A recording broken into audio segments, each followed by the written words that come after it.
Hello everybody, this is DeanoGTO, and today we're looking at T-44-100 Tier 8 Russian medium tank. So, this tank is basically a copy and paste of the T-44 with additional side skirts and dash 100 added to its name. So, that pretty much sums up this tank on its own, but I'm going to go into a little bit more detail just to show you the differences between the two tanks.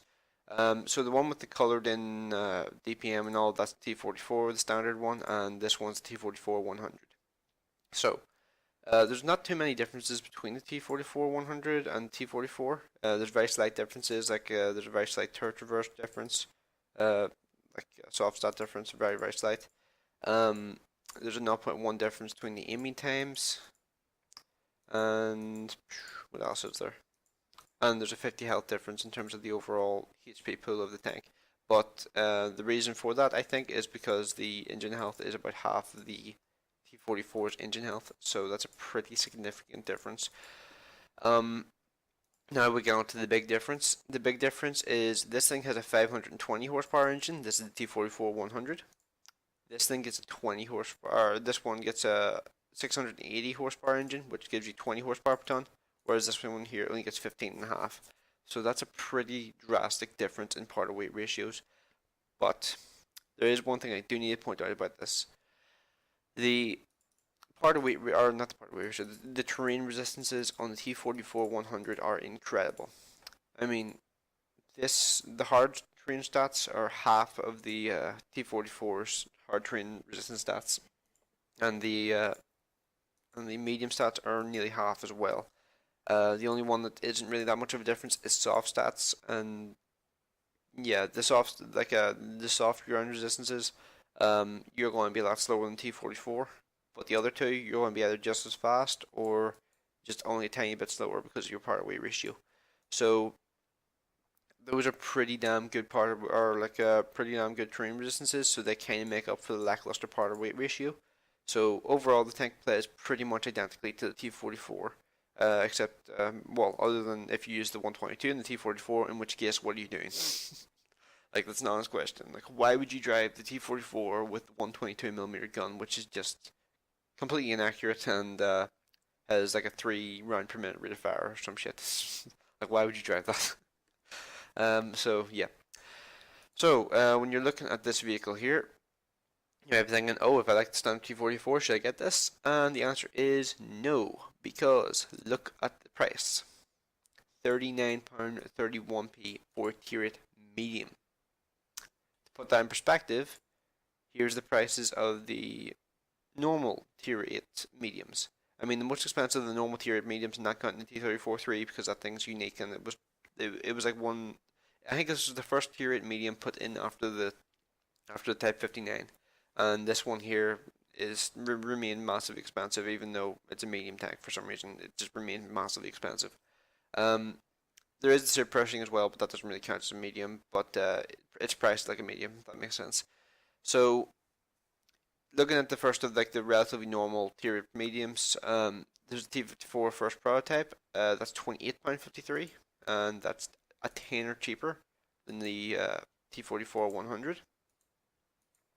And then we look at the cheapest of the tier 8, premium mediums. There's the M4 Revelries, and that's about £15 cheaper than the T-44-100. So yeah, those are pretty significant differences in the prices. I mean, you can buy a tier 6 medium, or you can buy a tier 6 premium as well for that amount of price difference. I mean, holy crap. Plus, you need to take into account that these vehicles can all go on sale during like special events and all for about 15%. This thing here will realistically only be sold at this price and during very limited time periods. So this thing here will never get much cheaper than this, at least as far as I can see it happening. These things here can get 15% cheaper. So yeah, in terms of overall pricing and stuff like that, these things here are definitely better, considering they do pretty much exactly the same job. They just and they will make probably roughly the same amount of credits as well. But this thing here is just massively more expensive for some reason. I think the reason is because this thing was a mission reward tank. I actually got this thing when it was the mission reward tank. I beat 6 of the 8 nations, I think, at the time. The only two I didn't beat were Japan and Czechoslovakia because I just really didn't have the time to beat both of them. I could have done Czechoslovakia, but I think what happened was I ran out of time to actually completely finish it off. Um, so I just bought the two of them there, and let's see, and so that I actually only paid like £15 for this thing here because it was like £7 for each one. So I got a really good deal on this thing here. So this price here, ridiculous. Could not possibly recommend this thing for that kind of price. But there is an interesting feature with the Ultimate package. It costs £48 4p, but this thing comes with 5,250 gold. Why is that interesting? Because there's only a £9 difference between the two vehicles, or between the two packages. And how much does 5,250 gold cost? £17.26p. There's a £9 difference, and you're getting £17 worth of gold. So, like, if you take 48 and take away 17, that's about £31. So it's still one of them. Like, if you were to just take away the £17 roughly of gold from this year, then this thing would theoretically be worth like £31, which is still really expensive. But it's a lot more realistic to go for if you're getting that amount of gold, especially when considering the price of the standard edition, which is massively expensive. So yeah, this thing could be justified with this package. This package, no, and this package here also no. This package here is mainly for beginners to the game who want to just like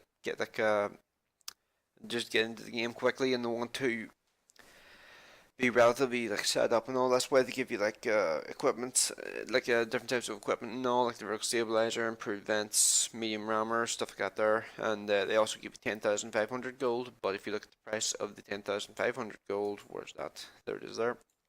This is 32.74. And if you take away 32 from 69, that brings you down to about 37. So yeah, you're getting a bunch of extra shit with this here, but you can get all of this stuff here, the medium rammer, the vertical stabilizer, improved vents and all in the actual game. You can get all these in game as well.